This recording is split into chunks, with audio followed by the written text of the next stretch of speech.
নমস্কার বন্ধুরা। আমাদের ছোটবেলার একটা পছন্দের খাবার ছিল জেলি চকলেট। অবশ্য বর্তমানে খুব কম দোকানেই পাওয়া যায়। আবার বাড়িতে তৈরি করারও উপায় নেই, কারণ জেলি তৈরির জন্য জেলি পাউডার, যা আমাদের মধ্যবিত্ত বাঙালিদের শিশুদের পক্ষে কেনা সহজ নয়। আমার মা যখন শিশু ছিল তখন তিনি ঘরোয়া পদ্ধতিতে একটা জেলি তৈরি করতো। তাই আজ আমি মাকে জেদ করে বললাম জেলি তৈরি করার জন্য। এটা তৈরি করার জন্য একটা বিশেষ লতা জাতীয় পাতা দরকার, আমরা যাকে গ্রামীণ ভাষায় দলদলি পাতা বলি। বাড়ির আশেপাশে জঙ্গলে খোঁজ করলেই এদের পাওয়া যাবে। মা প্রথমে একসাথে অনেকগুলো পাতা নিয়ে ভালো করে ধুয়ে ফেললো। তারপর পরিষ্কার জল দিয়ে পাতাগুলোকে হাত দিয়ে দলতে শুরু করলো।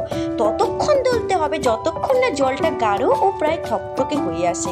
একটা বিশেষ সময় আসে যখন জলটা প্রায় থকথকে হওয়ার উপক্রম, ঠিক সেই সময় জলটা ছাঁকুনি দিয়ে ছেঁকে বাটিতে ঢেলে কিছুক্ষণ রেখে দিলে হয়ে গেল প্রাকৃতিক জেলি।